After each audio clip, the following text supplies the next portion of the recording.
Hey everyone, welcome to another video. I'm Raf, and today we're going to be talking about how to learn Japanese without opening a book. Let's start.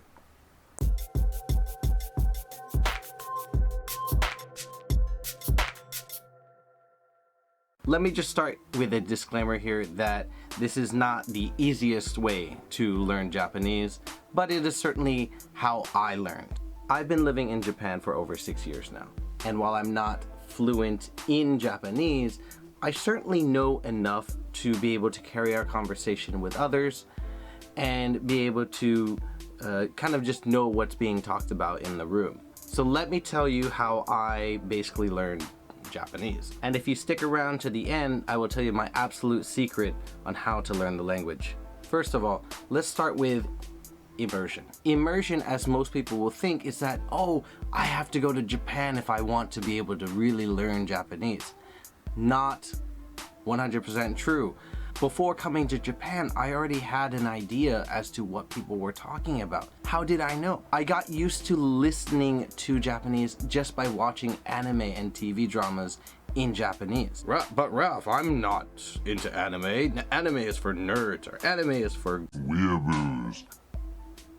Yeah, maybe if that's what you think, but there's also like TV dramas that are really interesting that you could probably get into. Now, a lot of these anime and TV dramas are really easily accessible now that we got streaming services all over. Netflix, Hulu, Crunchyroll, even on YouTube, you can find things that you can listen to in Japanese. I'm sure there's a YouTuber out there that speaks Japanese, but they have English subtitles on there too because they're bilingual. So if you're looking for a way to get used to listening to Japanese, those are your ways to do it. That can substitute for immersion in the fact that, hey, I don't live in Japan, but I still want to learn Japanese. The important part of all of that is to get used to listening to Japanese in its native tongue.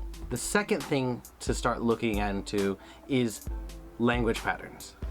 As you get used to listening to Japanese, you're gonna notice some phrases and words that always pop up with that certain line of subtitle in English. I can't even imagine how many times I heard "Okaeri nasai," welcome home, written in text, or "Ohisashiburi desu," long time no see. I saw that in the text. In my first year living in Japan, whenever people were talking, if I knew what they were saying, in my mind, I was pretty much reading subtitles in my head.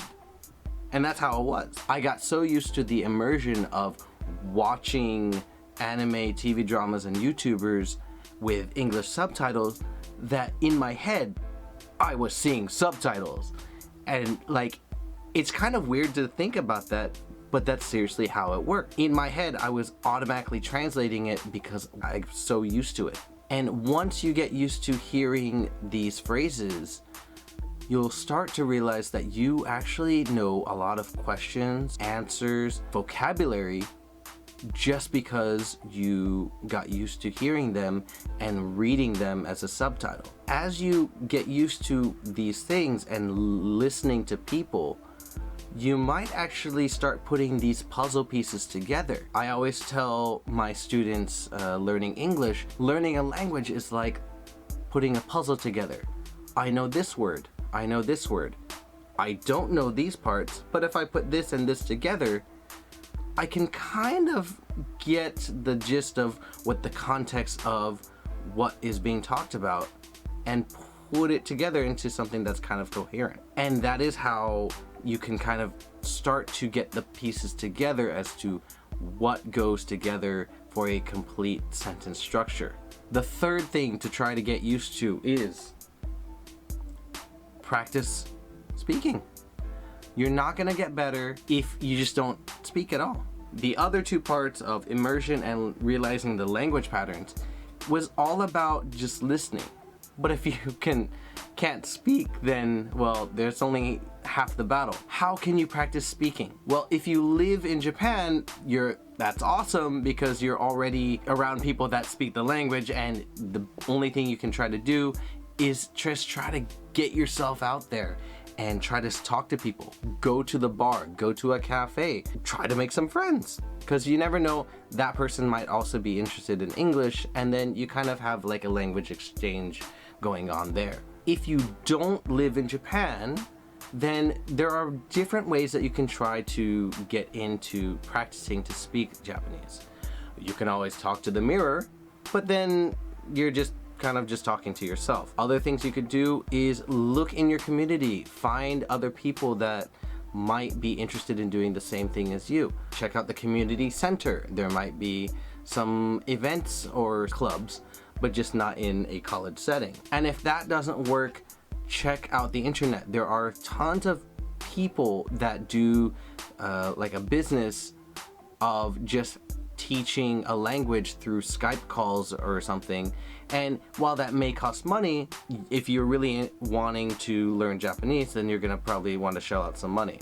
Otherwise, the only other thing I can think of is probably find like a Discord group that does the same thing. I've been seeing videos of people on VR chat doing just talking with other people, and that might be your chance, because there might be somebody out there that can speak Japanese, and you could do the same thing too as a way of practicing.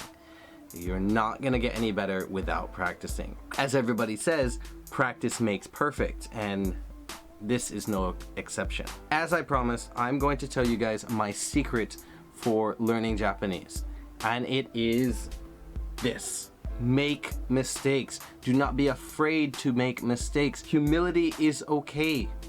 And if you make a mistake, somebody calls you out on that mistake, make a habit of using that word or phrase correctly more. Let me give you an example. I was telling students, my kids, I was telling them to wash the table, literally wash the table. But what we were doing is taking a rag and just wiping the table. But my coworker, she called me out and saying, oh, shouldn't you be telling them to actually wipe the table, not wash? After she called me out on that mistake, I started using it more correctly and telling the kids the correct way. As I used it more and more and more and more, I started to memorize it a whole lot more. I was finally able to say it correctly. Making mistakes is okay. I hope you guys learned a little something about how to learn Japanese. Again, this isn't the easy way, but it is certainly a way in learning Japanese without opening a book like I have. If you have any questions about learning Japanese, about anything that I've said here, please leave a comment or question down below, and I would be happy to try and answer them. Thanks for joining me today. I really hope you guys learned something, and I hope you have an okay day. See ya.